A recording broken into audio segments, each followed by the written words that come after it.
हरे कृष्णा।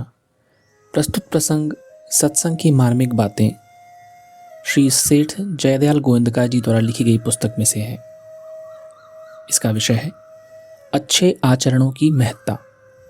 सेठ जी बोलते हैं, किसी भी आदमी की किसी भी मतांतर की निंदा नहीं करनी चाहिए। यह एक बड़ी ऊंची बात है।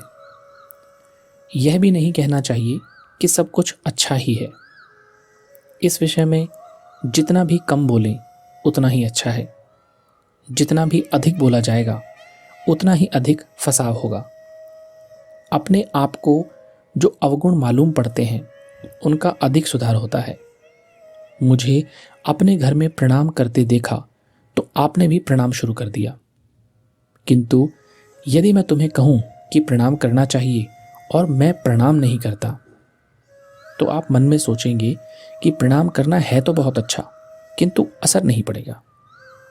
केवल कहना इसी तरह का है। दूसरा, स्वयं काम में लाना और कहना। तीसरा, स्वयं काम में लाना और कहना कुछ नहीं। बद्रिकाश्रम आदि में बहुत से ऋषि लोग तपस्या करते थे, किंतु वे उपदेश प्रवचन कुछ भी नहीं करते थे। कोई आकर उन्हें पूछे और वे उपदेश दे दें तो दूसरी बात है। आचरण में लाने वाला तो कोई भी नहीं दिखता। जिस तरह भगवा वेश वालों में से एक असली साधु को पहचानना कठिन है, इसी तरह इन प्रवचनकर्ताओं में भी असलियत कहाँ तक है कुछ भी नहीं मालूम होता। इस असलियत के मालूम ना होने के कारण हम लोगों पर असर इतना नहीं पड़ता।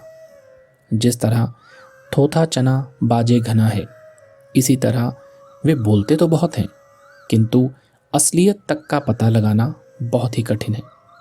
वे लोग स्वयं ही जब उन बातों को काम में नहीं लाते तो दूसरे सुनने वाले उन्हें कैसे कार्य में लाएंगे। इसलिए हमारे ऋषि मुनि किसी को उपदेश देने के लिए नहीं जाते थे, अपितु एकांत में बैठकर अपने साधन की सिद्धि में तत्पर रहते थे। हर एक पर्वत पर साधु महात्माओं को अन्न, वस्त्र, ब्राह्मणों को रुपए दान दिया जाए तो बहुत ही अच्छा है। नकद रुपए ब्राह्मणों को ही देने चाहिए, वे ही पात्र हैं। साधुओं को आवश्यकता अनुसार वस्त्र, अन्न, पुस्तक, यात्रा के लिए टिकट आदि ही देना चाहिए। पवित्र आहार विहार वालों को दान देना बहुत ही अच्छा है। मांस, मदिरापान करने वाले कुपात्र को दान नहीं देना चाहिए।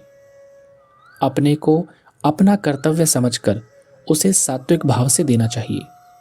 उसमें किसी तरह की कामना नहीं रखनी चाहिए। सोमवती अमावस्या, व्यातिपात, एकादशी, पूर्णिमा, इस काल में दान देना बड़ा ही अच्छा है।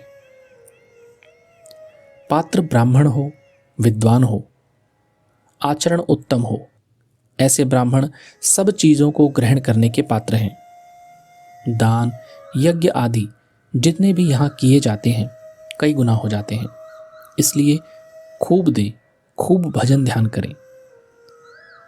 सेठ जी बोलते हैं कि सेवा साधु ब्राह्मणों की, अनाथों की, गरीबों की और बीमारों की करनी चाहिए। संयम हमें वस्त्र पहनने में, भोजन में, सब इंद्रियों का और मन का करना चाहिए। सत्संग हमें सत्शास्त्रों का पठन, साधु पुरुषों का संग करना ही सत्संग है। साधन, ध्यान भजन आदि खूब जोर से मन लगाकर करना चाहिए, यही हमारा साधन है। इस प्रकार ये चार बातें बड़ी ही उपयोगी हैं। फिर इस तरह की पवित्र भूमि जो है, जो आदमी काल के अनुसार कार्य करे वह काल को जीत सकता है। बुद्धि से परमात्मा का सर्वत्र निश्चय, वाणी द्वारा नाम जप, कान के द्वारा भगवान की कथा सुनना, मन से भगवान का स्मरण करना चाहिए। हम इतनी दूर से चलकर आते हैं, इसलिए खूब प्रेम से और उत्साह से सुनना चाहिए। जो बात सुने उसका मनन करता जाए। नाम जप में जिह्वा को लगा दे और कानों से सुने। मन सुनने की तरफ ही रहे। मन तो एक ही काम करता है, वह एक समय में दो काम करता ही नहीं। परमात्मा का मन से मनन करना चाहिए।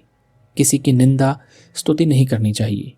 यह आदत पड़ गई हो तो अपनी निंदा जितनी कर सकें और स्तुति ईश्वर की चाहे जितनी ही करें वह कम ही है। इसी तरह अपनी आदत की पूर्ति करनी चाहिए। सदा सर्वदा भगवान के नाम का जप और कीर्तन तथा नियमों का पालन करते रहने से बड़ा ही लाभ होता है। हरे कृष्णा।